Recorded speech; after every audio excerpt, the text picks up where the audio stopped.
At this point, I'm just looking forward to in the fall, Bill Belichick going on an interview and going, "What the hell's a skibbity?" That's what I'm looking forward to. His girlfriend just being like, "You're so skibbity, Bill. It's hot." So should we start the podcast? I guess. If we must. Okay. Hello, Internet. That Pinguino Greco here again with another episode of Amateur Hour. And I am joined, as always, by one Adam, Borgmaster, Redacted. Yes, hello. Football. And Tyler, Grav, Redacted. I am here and I am sober. Boo. What's that like for you right now? It sucks. Oh, I'm all out of booze. that checks out. Well, we are on the dawn of the Super Bowl. It is upon us. I feel it's time to check in, make our predictions, catch people up on the NFL season that was. And before we do that, you can get in touch with the show, deeplistenspodcast@gmail.com. That's our email address. And deeplistens.libsyn.com. That's where we have our comment sections. And you can support the show on patreon.com/deeplistens, which might let you know when we're recording these shows because you would be able to see our Discord. And at the $3 level, you get access to the OG Soncast, which gets you access to anime podcasts, which isn't that just a delight? Isn't that a gift? A treat unto itself? And not just any Japanimation, but Japanimation from the early aughts. That's true. When you, a 30-year-old, was a youth. I'm assuming our listeners are in their 30s. Probably people slightly older than you or slightly younger than you. Talk about the thing you enjoyed as a child. OG Soncast. Okay, so when last we recorded, we were making predictions about all of the nice things that were going to happen in the playoffs. I believe all of us, except for Tyler, basically went chalk with the Chiefs taking the Super Bowl and then facing the Lions. Turns out we were very close, except for Tyler, who was very wrong because he believed in the Buffalo Bills. Which I'm sorry. How are you feeling? Should we check in about that? How are you feeling? Or does it hurt? It hurts all over. Yeah, after this podcast, I'm going right back to drinking. Great. Bills lost, unfortunately. I think we were quite wrong about the Lions. It turns out that their defense was too injured to beat an actually competitive playoff team. We also were wrong about the Commanders, who managed 2 upsets. Good for them. But then they ran into the Eagles, who are mostly healthy. And that was the end of that. I feel like my takeaway from this year's playoffs is what it normally is. Don't be hurt. Just don't. Like when your team makes it, if you're going to make it to the playoffs, don't be hurt. Did either of you, Adam, did you have any different takeaways from this playoffs? Was there anything else to glean other than Patrick Mahomes is really good and don't be hurt? I mean, there's several things to talk about. First off, the Vikings finally collapsed. I was saying it all year. At some point, they're going to collapse. And then they crumbled immediately in the wild card round. They did. But that doesn't mean very much because the Packers also lost in the wild card. And then the Lions lost immediately after their bye. So the entire NFC North, 0-1 in playoff games. It was fraudulent. The entire NFC North is fraudulent. So really, they're like as good as the Bears in terms of playoff performance. I don't think that's true. So really, it all equals out in NFC North. Let the record show that's not true. Tyler, did you have any different takeaways other than the NFC North? It was all frauds all along. I mean, I look at Baltimore, and I do think they were the better team that night. They just played a less clean game of football than Buffalo did during that game. And that's Baltimore versus Buffalo in the divisional round. So should we just remind everyone of the results of Please do. the 3 weeks of pandemonium? Yeah. All right, so the wild card for the AFC, you had the Chargers against the Texans. That was fourth seed Texans against fifth seed Chargers. The Chargers chargered straight into the ground. Then you had They did. Steelers at the Ravens. So what? Third seed Ravens, sixth seed Steelers, a AFC North Bowl, Yep. and Russell Wilson entered the rest zone, and the Ravens won handily. Was not a competitive game at all. No. And to round it out, you had the Broncos at the Bills. The Broncos were happy to be there. The Bills were also happy that the Broncos were there. Also not a competitive game. No. My only takeaway from that game is I don't blame Bo Nix for that loss. I thought he looked better than I thought he was going to look during that game. It was just an overmatch between the two sides. And to win in Buffalo on the road in playoffs for anybody that isn't the Chiefs is hard to do. Yes, those Lake Erie wins. Right. Yeah. Yeah, so Bo had a good effort this season, better than anyone thought would happen. And Dan Most Quinn definitely. didn't even have to put out bounties to get this far. Oh wait, no, that's not Dan Quinn. What's his name? Sean Payton. Sean Payton didn't have to put out bounties to get this far. Look, they pinned all of that on his defensive coordinator. It was not his fault. An investigation proved it. He knew nothing about the actions of those underneath him. Yeah, and Fernando Alonso had nothing to do with Crashgate. Sure. Anyway, that's for all the F1 fans out there. So that's AFC wildcard round, where the second, third, and fourth seeds won against the wildcards very easily. The NFC wildcards were supposed to be more competitive, and I guess were in the end a bit more. Eagles beat the Packers. One of them was. Eagles, was it number 2 Eagles beat the number 7 Packers pretty easily. Correct. And the number 4 and the number 4 Rams beat the number 5 Vikings very easily, which that was kind of surprising. It's kind of surprising if you weren't us, just betting on Sam Darnold to fall apart every week of the entire season. And darn it, it finally was right. We finally got there. We just needed to wait him out. Yeah. We got him, guys. His ghost caught up to him. He was chased by ghosts the whole game. Yeah. He had what, like 3 interceptions that game? Something like that. Yeah, it was not a good showing for Sam Darnold, and I think that game cost him a huge payday in Millions of Minnesota. dollars. That game Billions cost of him like dollars $20 that game million. cost him. Yeah. Yeah. He might lose the job because of that. Like he could have had a chance of keeping it despite Minnesota having drafted a young quarterback and picking up Danny Dimes off waivers. Yeah. Irrelevant. Oh, come on. It's Danny Dimes. He'll flourish in Minnesota.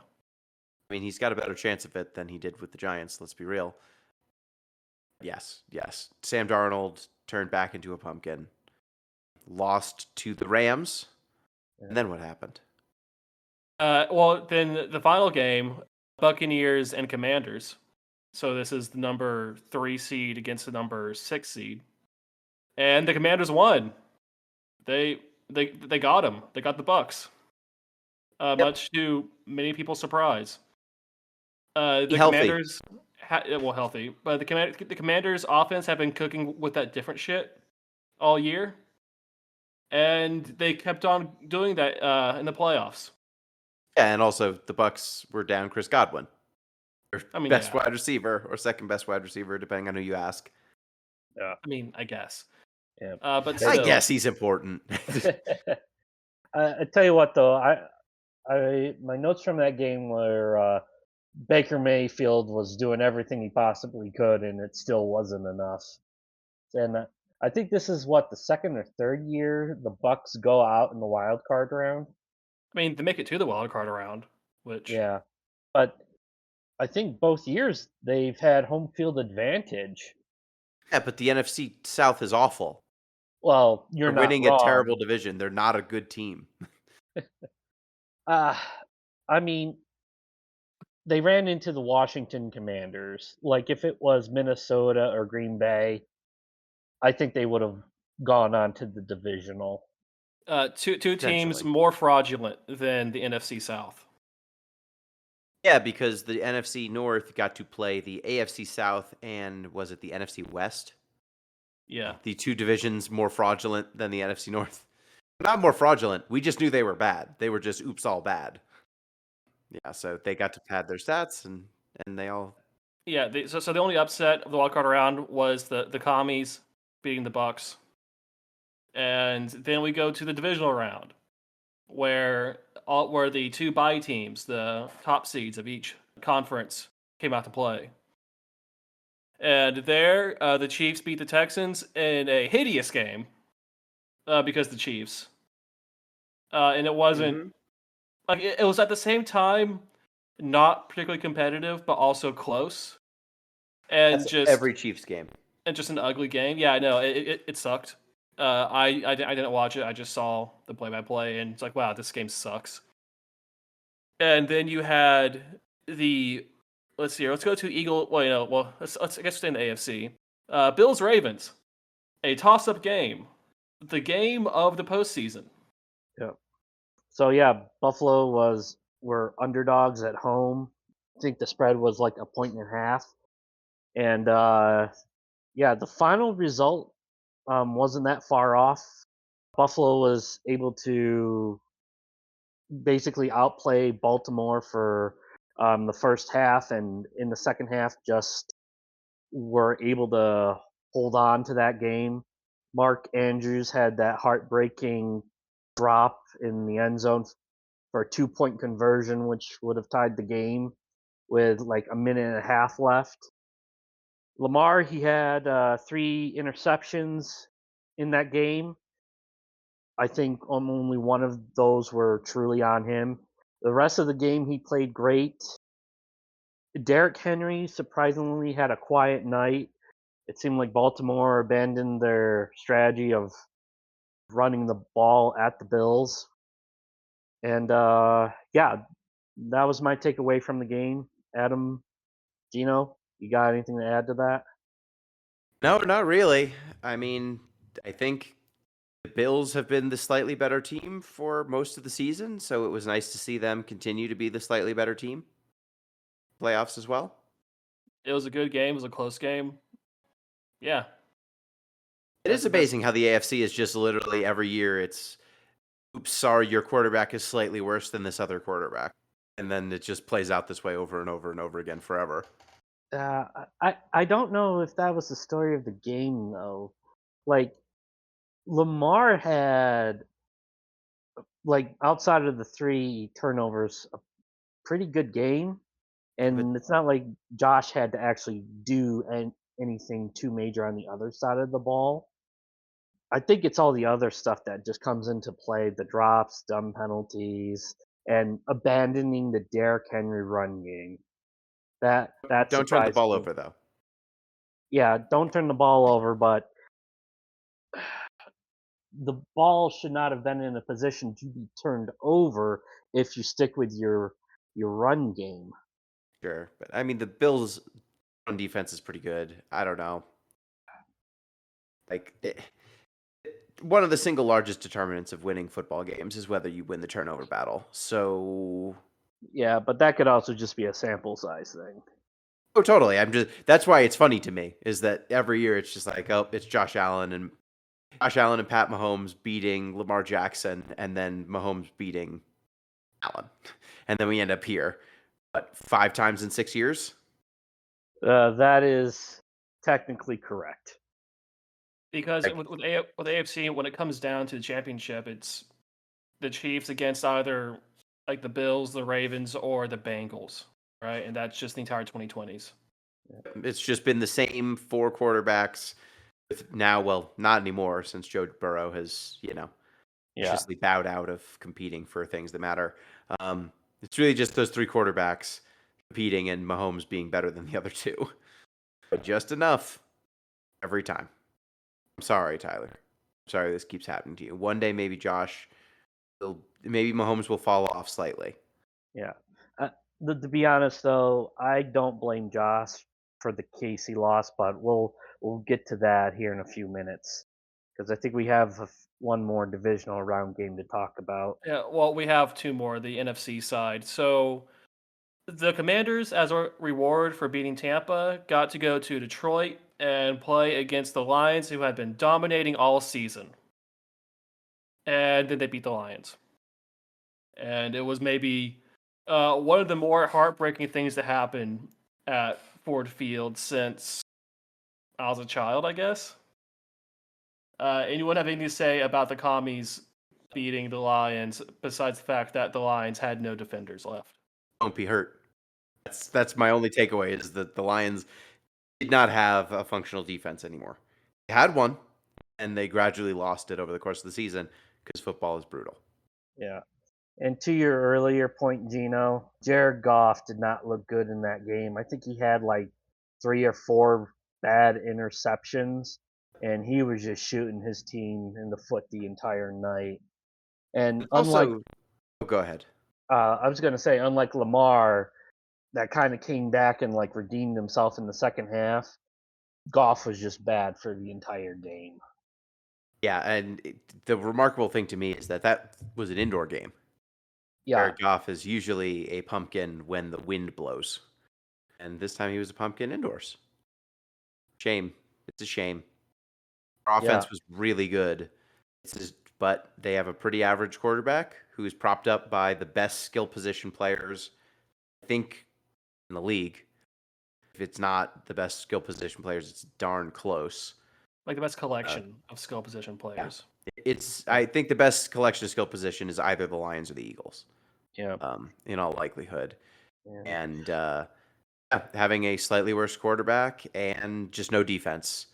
And then that allowed the Commanders to get it done. Yeah. And to add insult to injury for Detroit is you lost both of their coordinators. Ben Johnson, the former offensive coordinator, is now the head coach in Chicagoland, and I'm Aaron here. Lunn, the defensive coordinator, went to the New York Giants. I thought it was the Jets. Oh yes, the Jets. You're right. Yes. Dare you? Sorry, I was confused those two New Jersey teams. They're both so interchangeable. How dare you? Second time. We'll pay for this. I already have. Speaking of the Eagles, the Rams went to Philadelphia to get snowpocalypsed. And that was a brutal game to watch. Yeah. Because you had the Los Angeles Rams going into Philadelphia and in the bitter cold, and then it starts snowing in like the second quarter, I think. It just keeps snowing. And it Hmm. keeps snowing. And it keeps snowing. Yeah. And then they freeze to death, like at the end of The Shining. Yeah. Question. So the NFL will allow everything except the most important game of its season to be played in cold. But then the second a game matters, it is fucking indoors and in a warm weather state. And it is very funny to me. Like there's these snow teams that have a significant advantage in the playoffs. The Bills, the Eagles, Giants, like these Steelers, right? Like these northeastern teams where it gets brutally cold and their opponents can be from a state that is not used to it, against opponents who have not had to play in weather hardly at all. And then we get to the finals, and it's like, hey, here's an indoor dome game in Arizona or Vegas or something. I just find it funny. Like this advantage is allowed to last until you get to the most important game, and then they take it away every time. It's not like they're ever going to put a Super Bowl in Pittsburgh. Yeah. So unfortunately, the Super Bowl is not for football fans. It's for the celebrities and the people that are just willing to pay exorbitant amounts of money just to say they went to a Super Bowl. And you're not going to have a bunch of A-list celebrities sitting up in Buffalo in January in negative degree weather and getting buried under a foot of snow. The NFL will just not allow that. But they will allow that in the divisional round. They will make Taylor Swift go to Buffalo in like the divisional round last Well, yeah, year. because at that time it's still, those games are still for football fans. I mean, we are plugged into every game from the start of the season all the way to the end of it. The people that actually get to go to the Super Bowl, very few of them probably actually care about football. They're just there to make an appearance. Let's be honest. Yep. Yeah. Yeah, I mean, there's a reason why the NFL is the only sport, like the only league in the U.S. where the actual teams playing in the final game do not have a home game. Like it will never, almost never be, unless there's complete happenstance at the home of one of the teams that is in the game. Yeah. Well, I mean, But most other sports have series as That the is true, finals. but also most other sports have it at the home of either of the competitors for at least some of it. yeah, Having it at a neutral site, very weird. yeah. But Gino, to kind of come back to your point about these northern teams having an advantage in cold weather. I mean, yeah, that's just how geography works. And like you look at the southern teams, they're always having to travel up to these northern states because they're in that position. If you just if they take care of business and you win that first second seed, you're playing in your home stadium during the playoffs.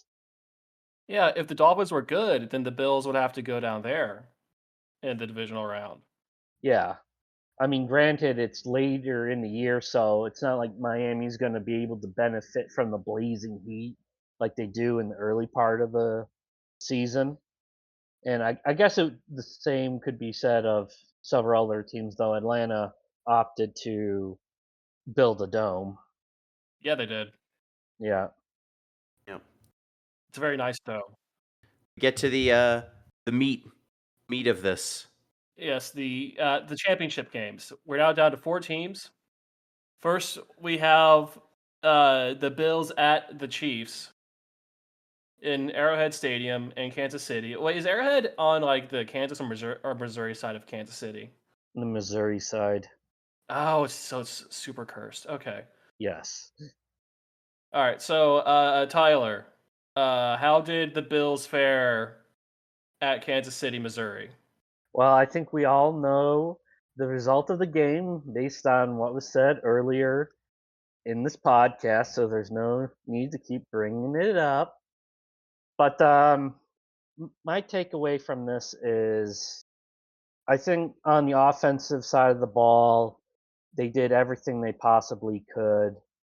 Matt Collins made a couple of big plays. James Cook had a good game.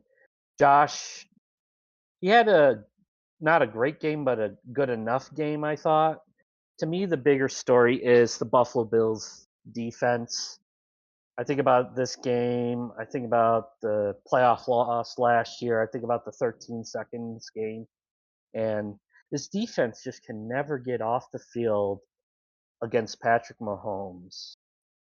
Buffalo has a very bend but don't break mentality.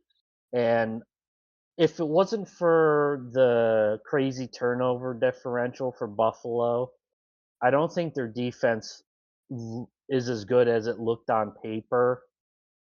To be honest, I think there's two, maybe three guys on the defensive side of the ball that you keep.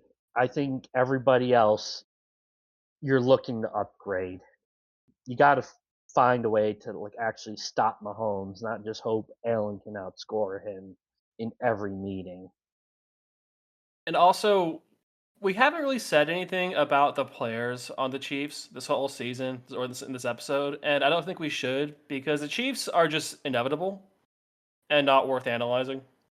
I mean, the Chiefs are a very infuriating team just because of how they win all these close games. It's like the pieces just fit together, no matter what. Even when they have bad pieces, it all still fits together Yeah, better than they should, yeah, which makes them not worth talking about, in my yeah. opinion. And I don't have it in me to get into the whole conspiracy, is the NFL rigged thing, as I just think there's way too much of that conversation going on right now. Yeah, even though we all know that the NFL is actually a simulation. I just, you know, big respect to Patrick Mahomes and the Chiefs for being NFL's greatest procrastinators. You know, they do just enough at just the last second to win so many games. This year, it is a team turning in their homework assignment at 11:59 every single week. It's impressive. You got to respect it, honestly. How many of their games were by one score and resolved in like the last 5 minutes of the game? Like 2/3 of their games. Yeah, Yeah. Like impressive. even against the Panthers. If their Wi-Fi cut out for even just a few seconds, their homework would have been late. Man, every time. It's incredible. Yeah, so I'm sorry, Tyler. I'm sorry your team this happened to them again. It's okay. I've I've accepted like this world is just like it's almost like Sisyphus forever having to roll the boulder up the hill. Yeah, well, maybe next year you'll get the boulder up the hill. You know? Maybe that'll be the year that the boulder goes up the hill. Yeah, or hopefully it comes down and crushes us and ends it all. Oh, That's jeez. the other option. And in the NFC, To get to the NFC Championship game, the Commies at the Eagles. The Commanders fight their way through 2 upsets. They're the underdogs. They get to where they're not supposed to. They're not supposed to be here, but they get here anyway, and they face their division rival. It is an NFC East Bowl, where the Commies go to Philadelphia, where they split with the Eagles. Well, yeah, because their 2 against the Eagles, they split during the season. mm-hmm. So it's a divisional game, and then just Saquon happens. Yep. Yeah, so the NFC Beast, the best division in the NFC, has been for a good long while. And every few years, people think it's not. And then this sort of thing happens and reminds you that, yes, NFC East is still quite good, except for the Giants and the Cowboys. Well, I And mean, most of the time, the Commanders. I mean, it is America's division because it does have America's team in it. So in a way, the Giants' 3 wins is more impressive than other teams that only have 3. Okay, so the Red That's a stretch. Commanders do not have a great run defense, and Saquon Barkley is the best running back in the NFL. Hmm. And I have to say, I don't remember if I called this in the first podcast we recorded. I choose to believe I did, even if I didn't. That Saquon Barkley getting to run behind an actual offensive line for the first time in his entire career would be awesome. But that turned out to be the case. Yeah, like Saquon got what 2 or 3 55-plus yard runs Mhm. that game. Yeah, and I think he had like two or three other big runs in the divisional against the Rams.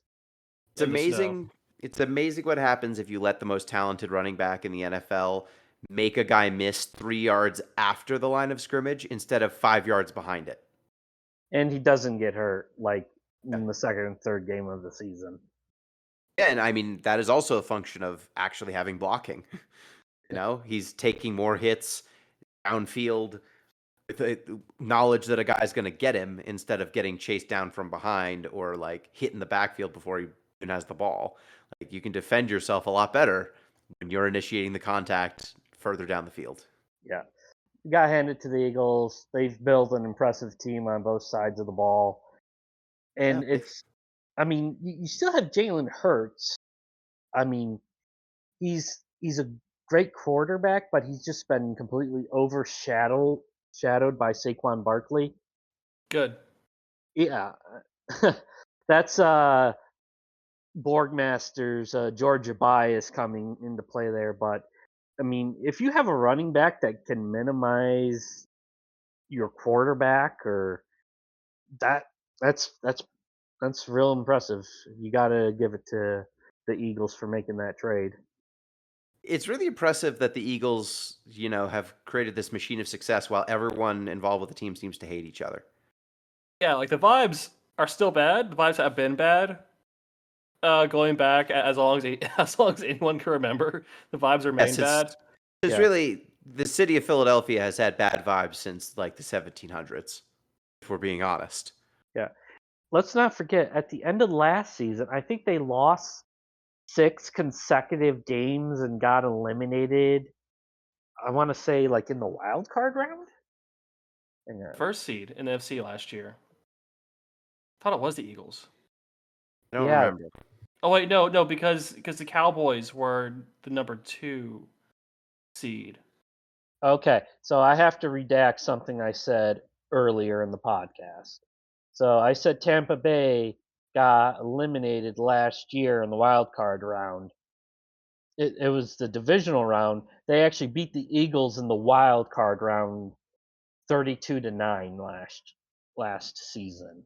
Because the Birds collapsed completely at the end of last Yes. year. Yes. This year, somehow the vibes were just good enough, and Saquon revitalized the team. Turns out, not having was it Miles Sanders last year? Was their running back still? Was it? Oh no, it was Swift. It's Swift for the now he's on the Bears. You know. Oh And, yeah, DeAndre Swift. Yeah. Andre Swift. Yes, he was their running back last year, and the upgrade from DeAndre Swift to Saquon Barkley could not be bigger. Yeah. Yeah, and also again the Commanders, like it was shocking that they were there in the first place. Yeah, I mean, Commanders, you were pretty much playing with house money the entire time. Who knows? In 2 or 3 years, you might be competing with the Eagles for this division if they can build a comparable defense. And this is like what one of the best runs for a rookie quarterback of all time.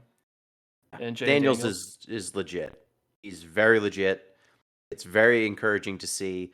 It continues to be hilarious. The quarterbacks who are picked over him. Well, yeah. Yeah, I just hope he doesn't turn into another CJ Stroud. I mean, the thing is, Stroud was overwhelming this year. He wasn't underwhelming. He wasn't overwhelming. It wasn't surprising like last year. He performed at expectation. Going into the season, the expectation was much higher. Him and Houston underdelivered this season. According to my model, they delivered precisely. But anyway, so the Birds win, but the Commanders' defense were able to commit the most hilarious series of errors I think that anyone's seen for a while in the NFL. Yeah. So Borgmaster, at one point I had sent you a clip. There's apparently some obscure rule in the NFL if the defense continually keeps committing penalties, the referee can just award the offense points. Yeah, they can say no. Actually, this is a touchdown. Screw you. Yeah. Yeah, I think it's like palpably unfair conduct, and it was like that rule was like invented in like the 1920s because a guy just jumped up off the benches and tackled a runner as he was going into the end zone. And it's like, Yeah. okay, no, that's actually a touchdown. You can't do that. And just that rule has been sitting around for 100 years, barely ever even referenced. Hasn't been referenced in like a decade. But then the Commanders' defense, so they're in the red zone. It's like I think they start off like what 5 yards, 3 yards from the end. The Eagles were pretty obviously going to get it in because Yeah. there wasn't anything stopping them the whole game. And then I think it was Luvu. Is he like a safety on the Commanders? Yeah. Yeah, so they're guarding against the tush push. So they're all bunched up. They're all going to just lunge forward at once, while the Eagles all lunge forward at once, and then they're just pushing against two masses of flesh pushing against each other. Nice. And I guess the safety's job is to just like jump on top of the pile. So Luvu just goes early, and it throws himself over both the lines at Jalen Hurts. Yeah. Like human missile. And it was Yeah. very funny when it happened. And then it happened again. He did it twice in a row. Yeah. And each time the refs, moved the ball closer to the end zone. And then I think when the guy's on the end of the line for the Commanders, like I guess jumps early. So they jump early 3 times in a row. The ball is like 5 inches from the end zone at that point, and it can't get any closer. And so the refs, reference that rule, basically saying if you don't cut it out, we'll just give the Eagles the touchdown. Oh, to be fair, allowing them to execute the tush push is also just giving them the touchdown. So there's really no difference in outcome, regardless of what happens. Yes, but it was uproariously funny. It was. Borgmaster, I'm impressed you were able to remember that entire sequence. Because I went and watched it a couple times. It was amazing. Wow, okay.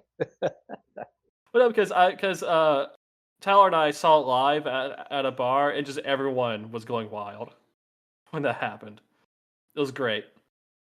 It was a very memorable moment in NFL playoffs. My favorite series of plays of the season. Just throwing yourself at Jalen Hurts. Hey, some people just want it more than others. But anyway, the Birds won. So now we are once again, after 2 years, graced with a Chiefs-Eagles Super Bowl in Nolans, because it's Nolan's turn this year. And no one's excited for it. I wouldn't say that. I looked on Twitter. A bunch of people are cheering for the media right to hit.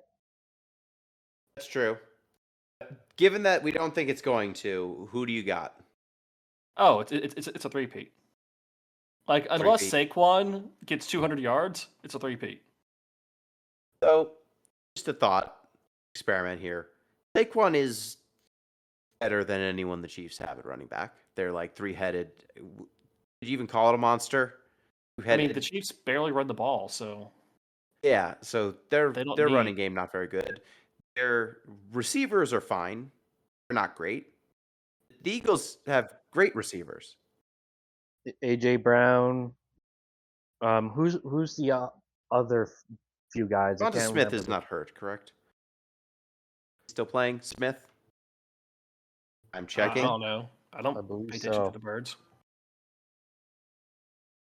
These are the voices that you look to for finding out what's going to happen in the Super Bowl.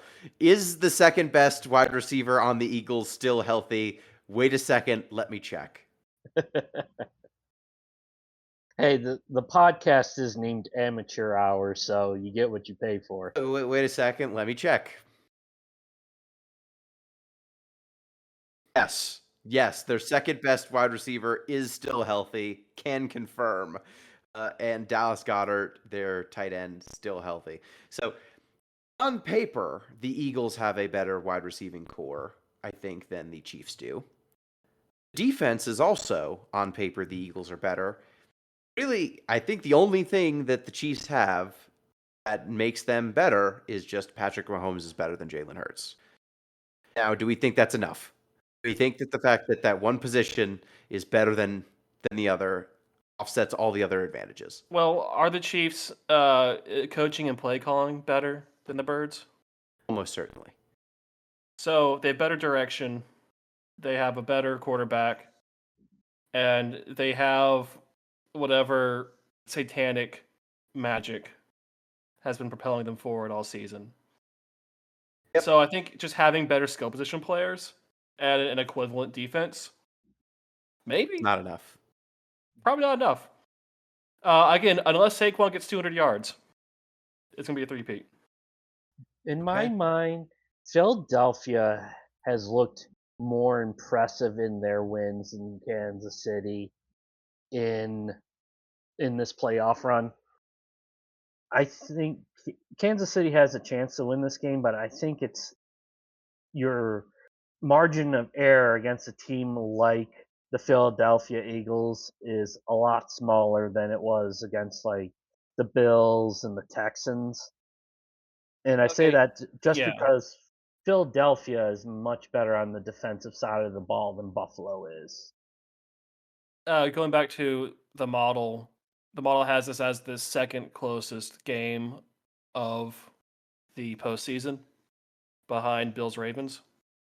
Mm. So the Eagles have a chance. Yeah. I'm just not placing my faith in the Birds. Yeah. So my stance on this is there's nothing you can do to make me root for or believe in the city of Philadelphia in anything. So I default to supporting the Chiefs because I hate Philadelphia. I hate it so much. I can't imagine why. It's sports teams. They're angry, angry fans. It's the worst, like a consistently embarrassing fan base. Just Like in every year. all sports, they are the worst. Oh, undoubtedly. And take pride in it. And I can't condone that, no matter how greasy their polls get. Yeah. I'll be honest. I'm just kind of cheering for Saquon Barkley to win. At the end of the night, I only want to see him walking out the stadium with a trophy. Nobody else. If Saquon could win Yeah, and yeah. no one else on the Eagles does, that would be great. Yeah, that's kind of what I'm hoping for. Yeah, that'd be fine. And also, if the Eagles win, we won't have to hear Travis Kelce sing again. Which I don't like his dulcet tones. it's not great. Don't invite Travis Kelce to karaoke night. I mean, but if he hears about it, good luck stopping him from showing up. I mean that is true. Significantly bigger than you. But yeah, I mean the thing that I'm looking forward to is the halftime show. If I'm being honest, I want to see what Kendrick does. Oh yeah. Yeah. That'll be fun. That'll be fun for the whole family. That's for sure. I mean, maybe not the whole family, but it'll be fun. Yeah. I am actually planning on doing my taxes during the Super Bowl because to me that sounds like more fun. Oh, we should go. Well, we should go watch a movie. We should track down Megalopolis and watch that instead of the Super Bowl. That'll be more Is doing fun. your taxes while the Super Bowl is happening like going to a Chinese restaurant on Christmas? I don't know because No, I I never wouldn't heard say of that. that analogy before. No, I mean I've done that, and it's fun. There's a certain atmosphere that's unique in that situation. It's just doing something Like unfun so you can ignore something that's even less fun is you what run this Grav is city. doing. No, it's empty streets and you run this city and your taxes are going to get done while everyone else is distracted. Exactly. Well, those are our predictions. Maybe they'll be good. Maybe they won't. I'm sure all of our previous predictions were great. Don't check that. Yes, never fact check us. Ever. Any closing thoughts? We should do a live show after the Super Bowl, like day Good. after, 2 days after. We should do that. And, That'd be and fun. Just like this, but where it's being live streamed. like with cameras on and everything. Oh, absolutely not. No, just like Okay. yeah, just like on Twitch, I'll have like Madden NFL '96. I'll pull it What's up the and we'll league? be Yeah. what's the league? We'll be walking through Eagles Chiefs. Yeah, we'll do something. Eventually. I think we should do our live stream for the night of the draft. I have a We'll hard see. time caring about the draft. Is my We'll see. problem. We'll see. But you're a Bears fan. All your hopes and dreams are in the draft. You get It's gonna be a couple you get years. 3 days a year. You get to believe. Feel something. That's got to be nice. We could save the live stream for the UFL championship. We'll figure it out. If you want to learn if we did a live stream, support the show, patreon.com/deeplistens. You can get in touch with the show, deeplistenspodcast@gmail.com. And you can support, and you can also get in touch, deeplistens.libsyn.com. That is our comment section address. Thank you, Borgmaster. No, thank you. Thank you, Tyler. Thank you, Gino. And thank you, dear listeners. May all of your Super Bowl dreams come true. Till next time, peace. Oh, I'm sorry, your big game dreams. I don't know if we're allowed to say Super Bowl because of the man.